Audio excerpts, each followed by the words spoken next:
Hi everyone, let's talk a little bit about the newsletter project. I love this project. I think it's so fun. It's a chance to really experiment with design. So don't be afraid to go all out with design. That's the point. It's to get you out of a comfort zone.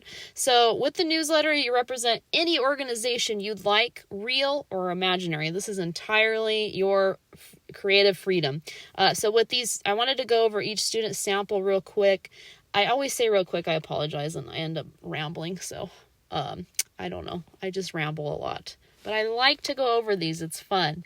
So with this first sample, this student wanted to assume that he was already a physical therapist. He was on that degree plan. So he said, I'm going to pretend I'm already a physical therapist and I'm sending a newsletter to my patients.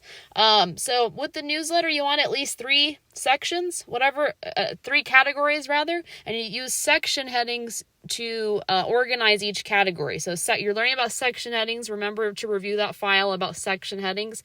They're there to pop out, stand out, and organize your information. Section headings are always a couple font sizes larger than the subtext below it. The subtext is what goes in the section heading. So all of your 3 or more, you can have more, section headings should be the exact same size and style and color. So if you notice, these are his section headings. And then the subtext should all be the same size, design, and color. So it's just a way to keep your document organized. He has a few section headings, right? He's got 1, 2, advantages 3, everyday 4, and then nutritious recipes for bone health. Use bullet points to break up information. This is a really design heavy type of assignment, so don't be afraid to I don't even want to say make mistakes. Don't be afraid to experiment with design. Give it a title. This is just one sample. So make sure you have at least 3 photos. I always change the assignment guidelines, so I'm making sure in my head that I'm telling you right. 3 photos, everything basically in 3s, right? If you have 3 section headings, you can put a photo for each one. You also want what's called interactive links. You want to place the links within the document, right, when they're relevant. So they're there, link to click it, and then down here, and then down here. I would recommend a hyperlink, though. I think he created this on Microsoft Word. Yeah, he did.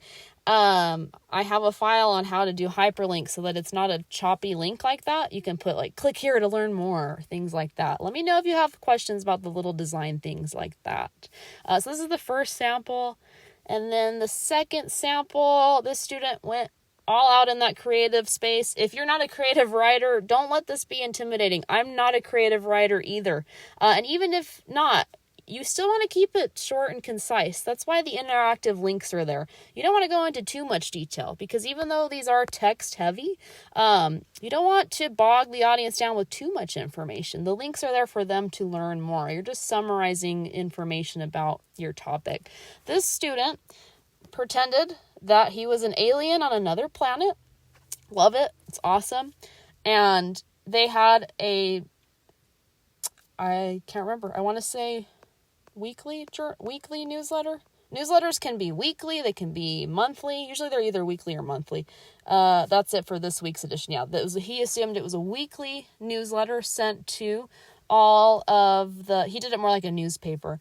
All of the aliens in that planet. So his first section was news about what was coming up.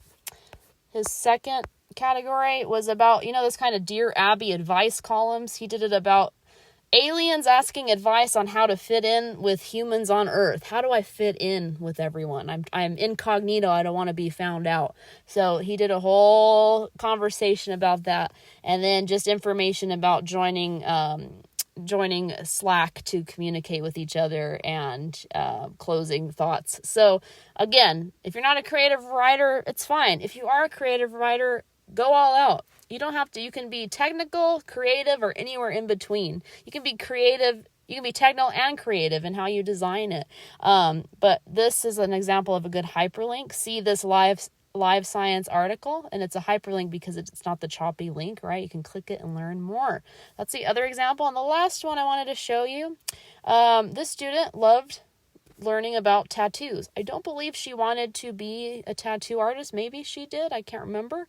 I think she was just interested in the tattoo world.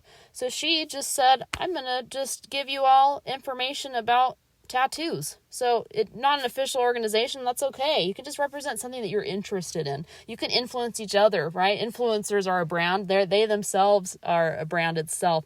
So she wanted to influence people about tattoos. This one's about wanting to get tatted. This section heading, so notice the section headings, right? They're all that same size and style. Underdog artists, highlighting some underdog artists, and then new things coming, and then old tattoo artists. Her links were down here, and that's fine. She designed this on Canva. Canva can be a little tricky with links. Don't let it intimidate you, though. I can help you. You can do it like this, too. It's fine. But the design of this is fascinating, and she has colors that pop out. So what I really, really want to encourage you, because sometimes my online classes don't try it. I kind of force my face-to-face classes to do it more. But I really, really encourage you, if you've never heard of Canva, give Canva a try with this newsletter. It will make your life so much easier, I promise. Just when you're trying to move images around, it's a lifesaver.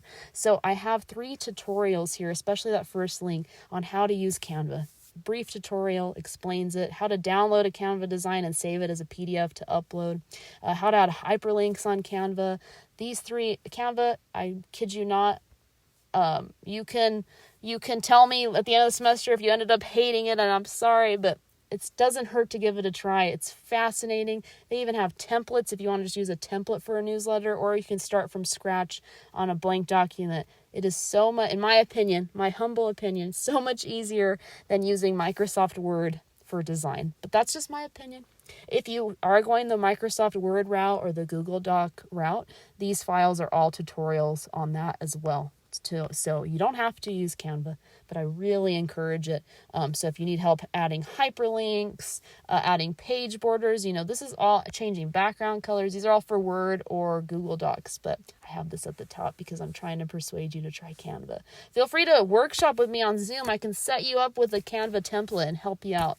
Let me know if y'all have any questions. I'm so excited.